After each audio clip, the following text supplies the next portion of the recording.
I've been to Reno, Chicago, Fargo, Minnesota, Buffalo, Toronto, Winslow, Sarasota, Wichita, Tulsa. I started riding the buses in 1955 in Torrance. And I've been on quite a number of incarnations of the bus.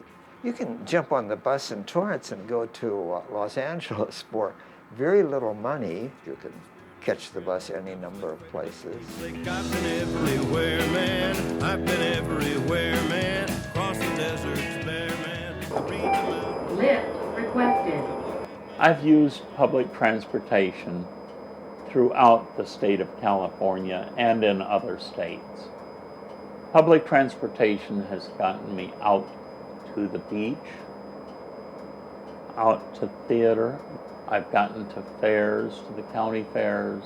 I've gone as far as San Bernardino to Venice, or even if I'm in a foreign city, I like to use public transport. These are the faces of Torrance Transit, a municipally operated bus service that carries more than 4.7 million riders per year at just under 22 million passenger miles. For 20 hours a day, you can ride the bright red and white to destinations on its 8 fixed routes throughout Torrance and its neighboring cities, including Carson, Gardena, Redondo Beach, and Hawthorne. You can also catch regional connections to Long Beach, Los Angeles, the Metro Blue Line Artesia Station, and LAX. It can actually do a lot for you, but you have to make sure to plot your route in advance. City Council member Cliff Newmark is chair of the city's Transportation Committee. His mission, to see that public transportation in Torrance keeps up with the times, yet stays accessible to all. Our transit fleet has evolved, and we have continued to provide service over the years and have grown. The interesting thing is our fares actually haven't really changed all that much, believe it or not. I think probably about 30, 40 years ago, our fares were 25 cents. Now they're $1. As a matter of fact, it still is 25 cents if you're a senior or if you're disabled. In spite of its efficient present, the Torrance Transit of the past wasn't always such a well-oiled machine. Our transit system really started years ago, 70 years ago. It was a ragtag operation. It was very small and didn't really have a home in the city. Torrance Transit's official birth date is January 25, 1940. Back then, the Pacific Electric Railway, known as the Red Car, was one of the primary means of transportation for city residents. It carried workers employed by the city's thriving oil industry in and out of town.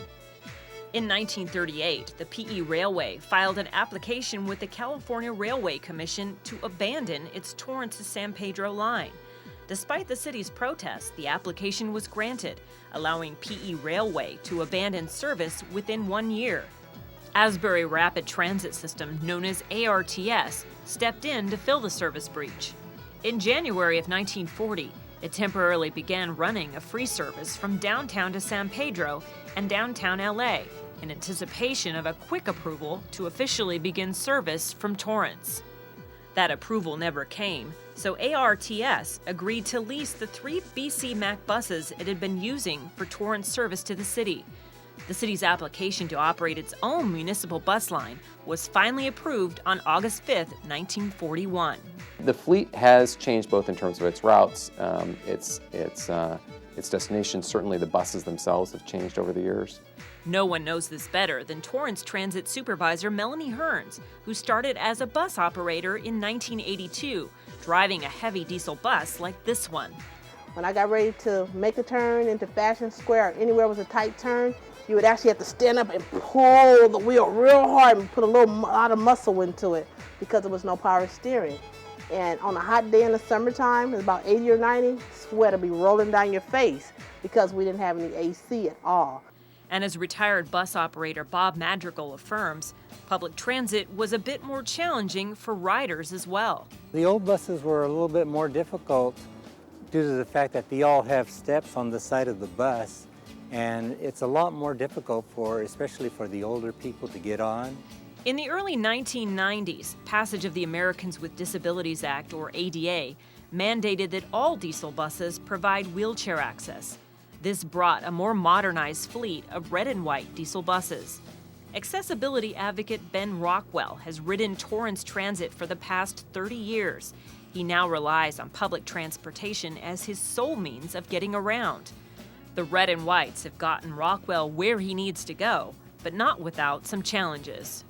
I have gotten on them, had them stop halfway up. I've had them not deploy at all once I was on the bus, and they've had to call out maintenance, taking as much as an hour to get the things fixed. Antiquated, loud, and nitrogen oxide emitting. The consensus among city leaders and Torrance Transit, it's time to bring the bus service into the 21st century. Say hello to the new look of Torrance Transit. Torrance Transit is going green. We recently purchased 10 New Flyer hybrid electric gasoline vehicles to help replace our all-diesel fleet, which we expect to complete the entire fleet by 2015. We're anticipating an annual savings of at least $40,000 a year in fuel costs. The first phase of replacing the 53 bus fleet is partially funded by the economic stimulus package. The Americans Recovery and Reinvestment Act of 2009. We received $4.5 million for that, and that paid for the substantial amount of the 10 buses. Features of the new hybrid model included zero NOx emitting engine, rear touch doors for easy exiting, and a sophisticated communications center. Somewhat like an aircraft would have, you have the data logger, which is like a black box recording all the events that happen throughout the day. Down here we have the digital recorder, which is announcing every stop in our transit system. Another highly anticipated change for Rockwell, the bus floor, which lowers to street level, and a hydraulic ramp that unfolds for easier access.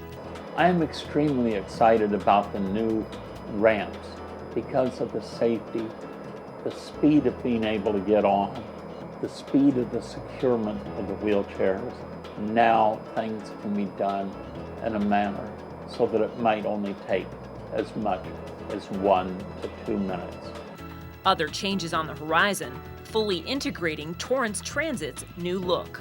You're going to see different types of bus benches and trash receptacles, and you're also going to begin to see us transitioning as a part of the green program into some solar use. Riders can also look forward to a new Torrance Transit Center, proposed for this vacant lot on the corner of Crenshaw and Maricopa.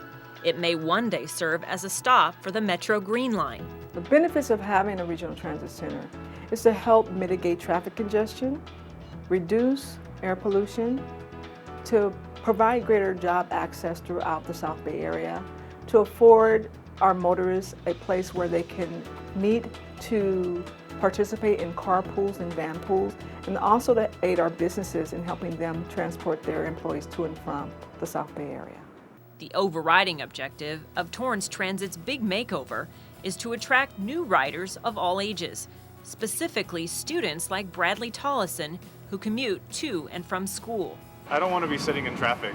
I'd rather be doing my homework or just listening to music, relaxing on a bus. Tollison's passion for using public transportation led him to seek an internship at Torrance Transit. His pet project is putting Torrance Transit on the Google Transit map. The advantage is basically if you have an iPhone or a Palm Pre or an Android device, or even just if you're at home on your desktop or laptop, if you go to Google Maps, you can plan your trip. Good afternoon, Torrance Transit. Charmaine, may I help you? From its original headquarters to its modern-day home, the City Yard, the evolution of Torrance Transit has been one of steady progress. Progress that continues thanks to a dedicated team. For the past 70 years, Torrance Transit has provided quality service to the community of Torrance.